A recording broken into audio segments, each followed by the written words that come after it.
Hello everybody, my name is Gaurav Yadav. Welcome to Prahar IAS.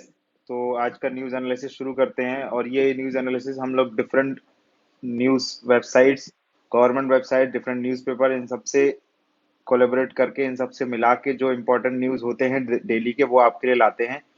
तो हमारी जो जो आपके लिए हम कर रहे हैं उसको ज़्यादा से ज़्यादा लोगों तक पहुंचाएं। हमारे चैनल को सब्सक्राइब करें एंड बेल आइकन दबाएं। So let's start with the video. So, the first topic that we are going to discuss is National Food and Nutrition Campaign. तो ये न्यूज़ में क्यों है? और सबसे पहली बात कि हमने ये जो न्यूज़ ली है, ये हमने जो गवर्नमेंट की वेबसाइट है पीआईबी, उससे लिया है। तो न्यूज़ में क्यों है? The union minister for agriculture launch the national food and nutrition campaign for the farmers.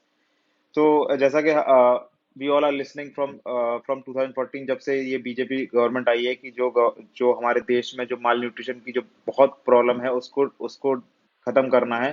तो ये उसी में एक फर्दर स्टेप है। तो ये ऑर्गेनाइज किसके द्वारा किया जा रहा है? ये जो कैंपेन है, that that will be organised by the Indian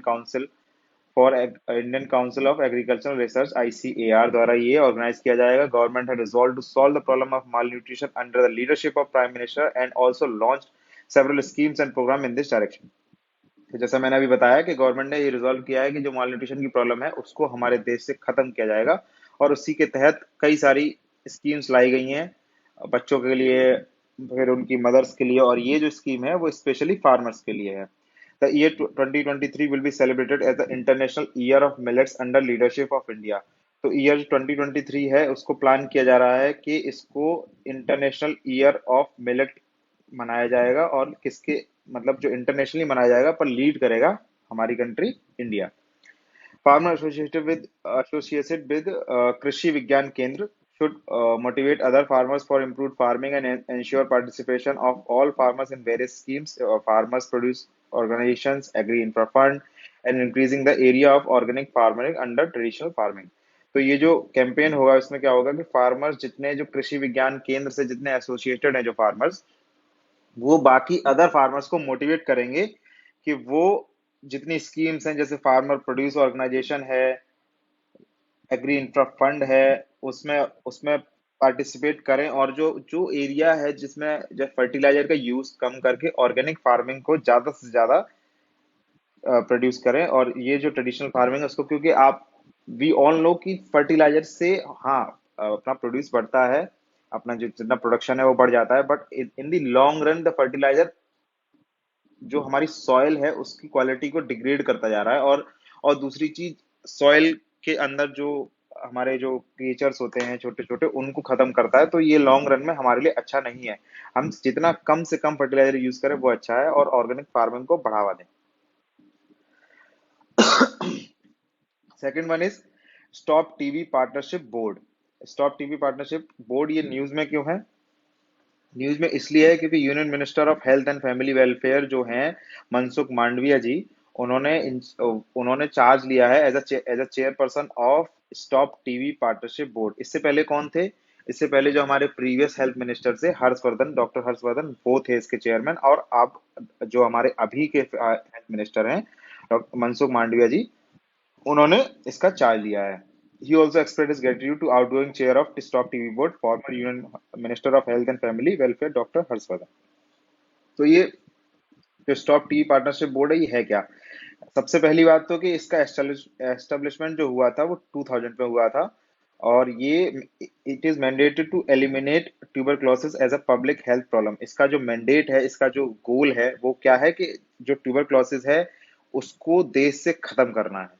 ठीक है। और the organisation was conceived following the meeting of the first session of the ad hoc committee on the tuberculosis epidemic held in London in March 1998। ये कब बना था? कि जब जो एक एड हॉक कमेटी बनाई गई थी जब ट्यूबरक्लोसिस बहुत पीक पे था, जब 1990s में ट्यूबरक्लोसिस के बहुत ज्यादा केसेस आ रहे थे, तो एड हॉक कमेटी बनाई गई उस इशू को डिस्कस करने के लिए। और उसका जो जो एड हॉक कमेटी की जो मीटिंग हुई वो लंदन में हुई।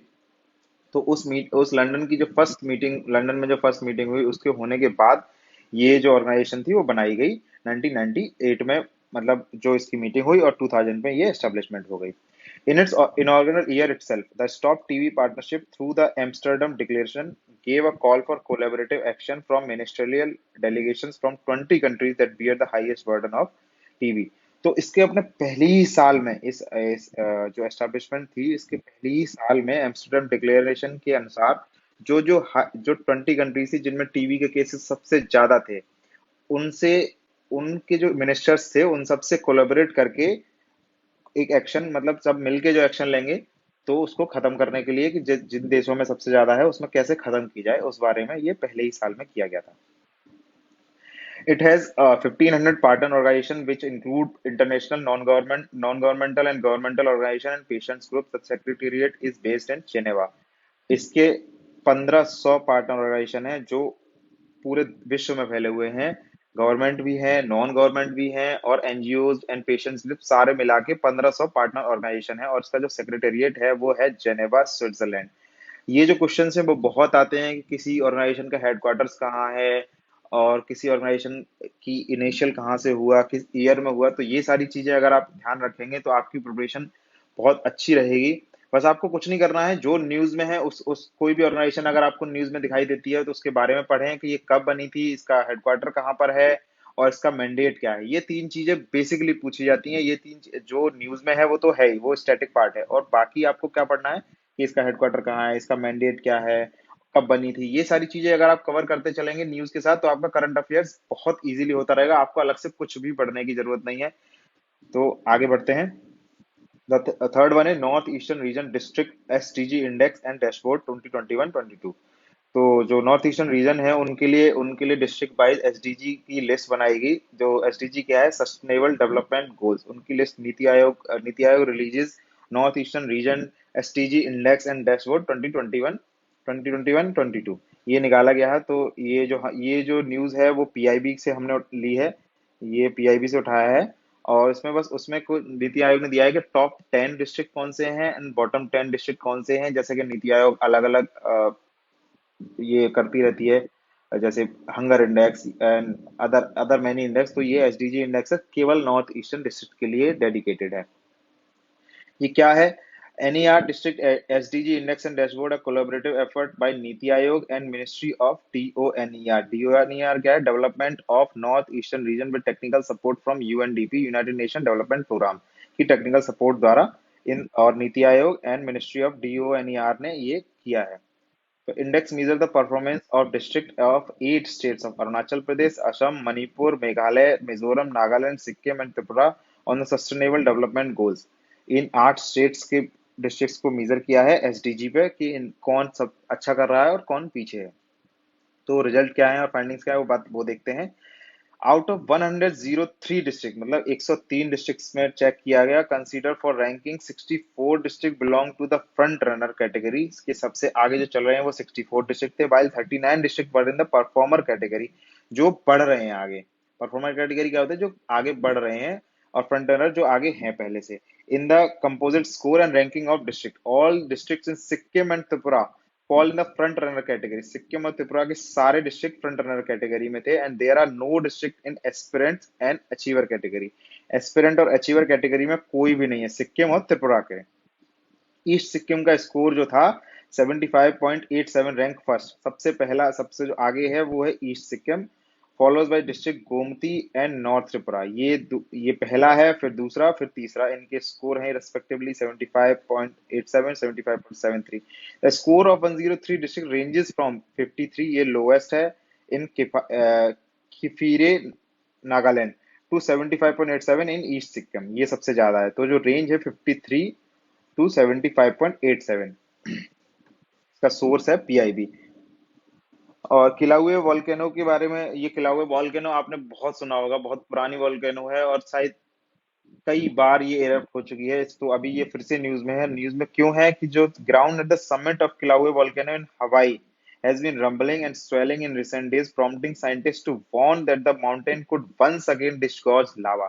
जो उसके जो समिट है, समिट यानी कि समिट क्या होता है? किसी भी माउंटेन या किसी भी पीक का जो बेस होता है, जहां जहां तक प्लेन होता है, जहां से उसकी स्टीप जो चढ़ाई शुरू होती है, उससे पहले को हम लोग समिट कहते हैं। तो जो ग्राउंड है वहां समिट पे, वॉल्केनो पे, वो रंबलिंग रंबलिंग यानी कि एक थंडर थंडर साउंड जो होता है ना, एकदम धड़ धड़ की जो साउंड होती है जब अर्थक्वेक आने वाला होता है, तो जो साउंड होती है वो। एंड स्वेलिंग, स्वेलिंग तो आप जानते ही हैं, फूलना। तो वो दिख रही है इन रिसेंट डेज में। तो साइंटिस्ट इसीलिए इसको वार्न कर रहे हैं कि ये दोबारा लावा को डिस्चार्ज कर सकता है, ये जो वॉल्केनो है। तो आसपास के लोग जो हैं वो सतर्क रहें। ये है कहाँ, ये बात करते हैं। ये है पैसिफिक ओशन में। ये जो पूरा हवाईयन आइलैंड है, हवाईयन आइलैंड की जो सबसे नीचे है, इस पे सबसे जो जो ये वाला है किलाउए वॉल्केनो, यहाँ पर किलाउए वॉल्केनो है।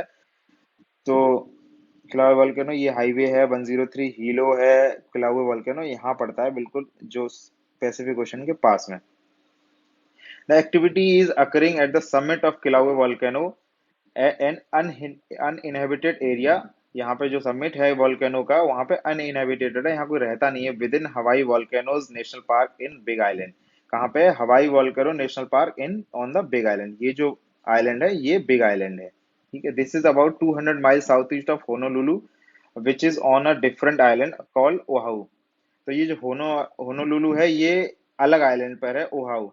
तो ओहाउ से ये, ओहाउ जो है इससे यहाँ से 200 माइल्स है। ये जो पूरा है ये हवाईन आइलैंड है, उसमें भी अलग अलग आइलैंड्स के नाम है। Kilauea has erupted 34 times since 1952 में। जैसे मैं बता रहा था, ये बहुत बार इरप्ट हो चुका है, 34 times since 1952। From 1983 to 2018 it erupted almost continuously।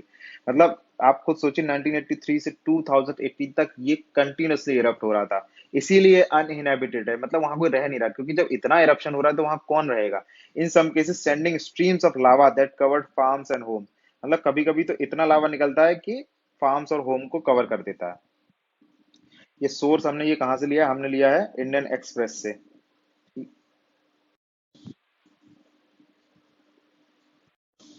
हाँ, तो जो नेक्स्ट न्यूज है that is greater Male connectivity project. ये न्यूज में है बहुत अभी। Maldives government officially sign an agreement with Mumbai based company Afcons. जो मुंबई बेस्ड कंपनी एफकॉन्स है उसके साथ मालदीव गवर्नमेंट ने एक एग्रीमेंट साइन किया for the construction of greater Male connectivity project. Greater Male connectivity project है, उसके लिए साइन किया है।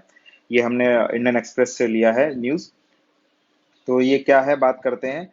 The infrastructure project the largest ever by India in Maldives. तो ये जो प्रोजेक्ट है वो इंडिया का लार्जेस्ट एवर है मालदीव से। अभी तक इससे बड़ा कोई प्रोजेक्ट नहीं है मालदीव में इंडिया के द्वारा। Involves the construction of 6.74 kilometer long bridge and causeway link that will connect the Maldives capital Male with the neighboring island of Willingly, Gulhifalu and Thilafushi। ये जो है, जैसे माले ये है जो इसकी कैपिटल है वो, और विलिंगली ये है, उसके बाद गुली फालू ये है, थिलाफिशु ये है। तो यहाँ से यहाँ तक का एक एक पूरा एक कनेक्शन बनेगा। इसमें ब्रिजेस होंगे एंड कॉजवेज होंगे। ये 6.74 किलोमीटर लॉन्ग स्ट्रेच है। This project was funded by India in a grant of $100 million with a line of credit of 400 million. इतनी तो ये 100 मिलियन की ग्रांट दी है एंड लाइन ऑफ क्रेडिट है 400 मिलियन का। ये प्रोजेक्ट जो है इतने में फंड हुआ गया। This project is significant because it facilitates inter island connectivity in the country. ये क्यों सिग्निफिकेंट है कि ये जो इंटर आइलैंड कनेक्टिविटी दी है, जो अलग अलग आइलैंड है मालदीव में, इसमें कनेक्टिविटी देने के लिए ये बहुत सिग्निफिकेंट है। The GMCP is not only the biggest project India is doing in Maldives, but also the biggest infrastructure project in Maldives overall. सिर्फ इंडिया के द्वारा ही नहीं, ओवरऑल जितने भी प्रोजेक्ट्स हैं मालदीव में उन सब में बिगेस्ट है। इससे पहले बिगेस्ट था जो चाइना का एक वहां पे है ब्रिज, वो सबसे बिगेस्ट माना जाता था मालदीव में इंफ्रास्ट्रक्चर। बट अगर ये हो जाता है तो उसके बाद ये बिगेस्ट होगा। The next news is SEBI share-based employee benefits and sweat equity regulation 2021. This news has been taken from Indian Express by yes. The news में ये इसलिए है क्योंकि the Security and Exchange Board in India has approved the merger of SEBI share-based employee benefit regulation 2014 and SEBI issue sweat equity regulation 2002। तो ये जो थे दो रेगुलेशन, एक था share based employ benefits regulation, एक था issue of sweat equity regulation, दोनों ही सेबी के रेगुलेशन थे। इन दोनों को मर्ज करके एक एक सिंगल बनाया जा रहा है, SEBI share based employ benefits and sweat equity regulation 2021। तो इसमें क्या क्या है ये देखते हैं। तो जो न्यू रेगुलेशन है widen the scope of employees who can be offered stock options and brought in other key changes that will benefit the employee and listed company issuing these options. तो इसमें जो स्कोप था कि जो employer था, कोई भी लिस्टेड कंपनी है, वो अपने स्टॉक किन एम्प्लॉयज को दे सकती है, तो जिसका जो स्कोप है वो वाइडन कर दिया गया। मतलब अब कंपनी और भी एम्प्लॉयज को अपने स्टॉक ऑप्शन बेच सकती हैं तो companies will now be allowed to provide share based employ benefits. Share based employ benefits क्या है कि अगर कोई भी एम्प्लॉय बेनिफिट्स है तो अभी तक कैश में दिए जाते हैं या फिर काइंड्स में दिए जाते हैं अदर बेनिफिट। तो अगर शेयर बेस्ड जो बेनिफिट्स होते हैं, यानी कि अगर आपकी कंपनी है, जो अगर आप किसी कंपनी में वर्क करते हैं, लिस्टेड कंपनी है, वो आपको अपने एम्प्लॉय को अपने कुछ शेयर दे सकती है एज अ बेनिफिट। तो ये to employees who are exclusively working for such a company और any of its group company including a subsidiary और एन एसोसिएट। तो किस किस को दे सकती है? उन एम्प्लॉयज को जो एक्सक्लूसिवली उसी कंपनी के लिए काम करते हैं या फिर उसकी किसी सब्सिडरी या फिर उसकी किसी ग्रुप ग्रुप कंपनी के लिए काम करती है, उनको ये अपना शेयर बेस्ड एम्प्लॉय बेनिफिट दे सकते हैं। To provide immediate relief to an employee or his her family in instances of permanent incapacity or death, the regulation have dispensed with the requirement of minimum vesting period and lock-in period, minimum 1 year for all share benefit schemes. तो ये अगर कोई कोई employ permanent death हो जाती है, incapacity हो जाती है, कोई एम्प्लॉय काम कर रहा है, तो उसमें उसकी फैमिली को द रेगुलेट अभी तक जो पीरियड था वो उसको एक मिनिमम पीरियड कर दिया। मिनिमम वेस्टिंग पीरियड है, लॉकिंग पीरियड, जो minimum 1 year for all share benefits, मतलब 1 साल के अंदर अंदर जितने बेनिफिट्स हैं वो उसकी फैमिली को मिल जाने चाहिए। The new regulation have extended the time period for appropriating the unappropriated inventory of shares held by the trust from the existing 1 year to 2 years, subjected to approval of compensation committee, nomination और remuneration committee। तो अभी जो new regulation है, इसमें जो time period था, जैसे कोई भी अनअप्रोप्रिएटेड इन्वेंट्री ऑफ शेयर होती थी, मतलब जो शेयर्स हैं उसको अनअप्रोप्रिएटेड, यानी कि ये नहीं पता कि ये शेयर्स किसके हैं किसके नहीं है। कुछ शेयर्स ऐसे हर कंपनी में होते हैं, तो उसको अप्रोप्रिएट करने का जो टाइम पीरियड था अभी तक 1 ईयर था, कि एक कंपनी को 1 ईयर मिलता था उसको अप्रोप्रिएट करने के लिए, लेकिन जो न्यू रेगुलेशन है उसने उसको 2 ईयर्स कर दिया है। बट वो जो 2 ईयर्स का टाइम है, ऐसा नहीं है कि वो अनरेगुलेटेड है, वो रेगुलेटेड है। और वो रेगुलेट कौन करेगा? कंपेंसेशन कमेटी और नॉमिनेशन कमेटी और रिम्यूनरेशन कमेटी, इनके द्वारा रेगुलेट किया जाएगा। The regulation now also permit companies to transfer excess shares और मोनीज। मोनीज क्या होता है? Hard cash.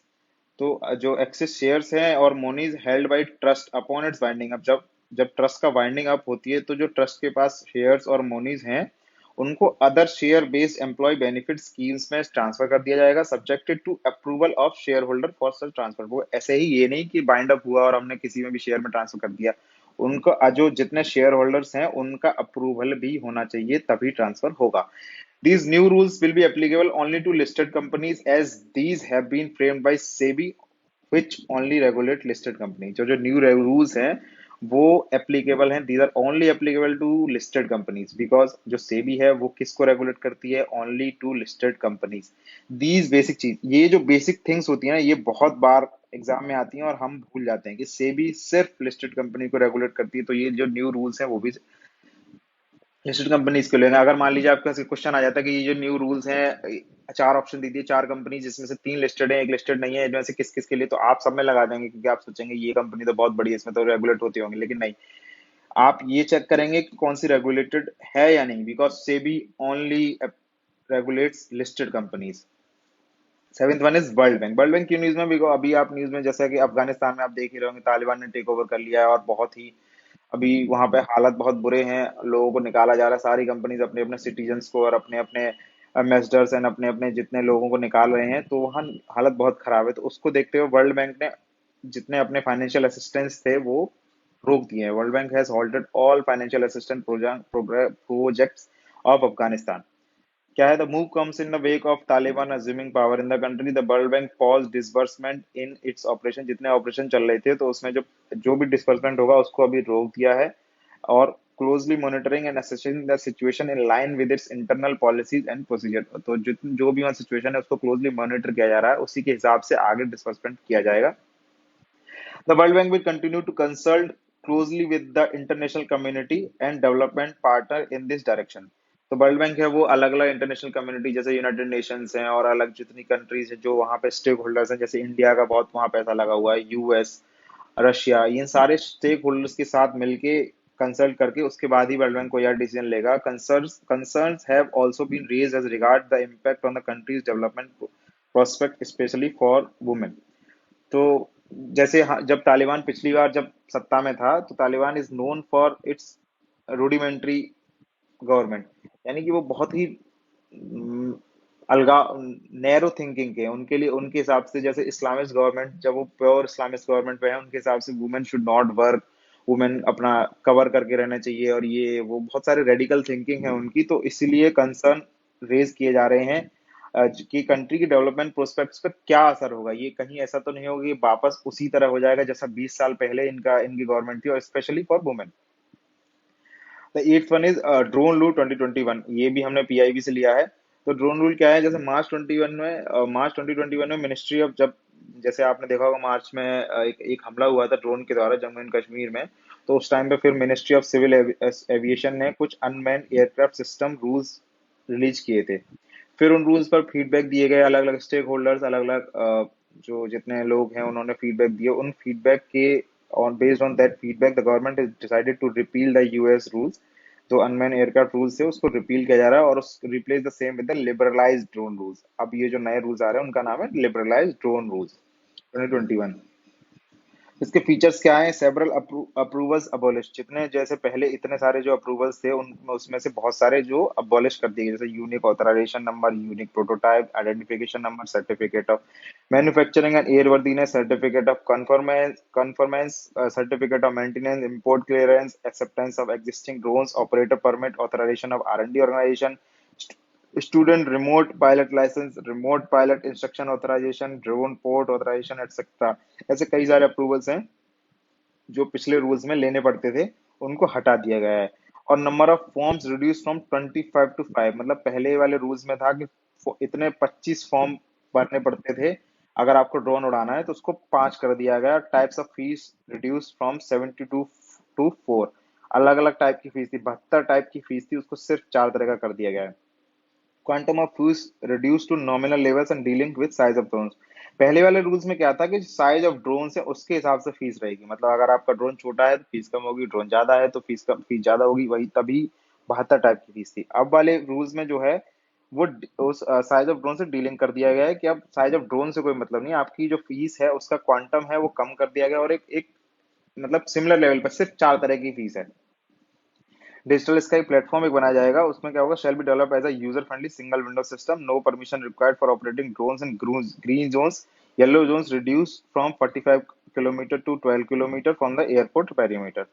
तीन तरह की जोन्स बनाई गई थी, red zones, yellow zones and green zone. Red zones में बिल्कुल ड्रोन अलाउ नहीं है, येलो जोन्स में अलाउ है बट परमिशन के साथ, और ग्रीन जोन में कोई परमिशन नहीं चाहिए होती है। पहले ग्रीन जोन जो थी वो एयरपोर्ट से 45 किलोमीटर के आसपास के डायमीटर में आप नहीं उड़ा सकते, मतलब उड़ा सकते थे विद परमिशन, वो येलो जोन था। अब उस येलो जोन को कम कर दिया गया, 12 किलोमीटर कर दिया गया, और ग्रीन जोन में उड़ाने के लिए कोई भी परमिशन नहीं चाहिए।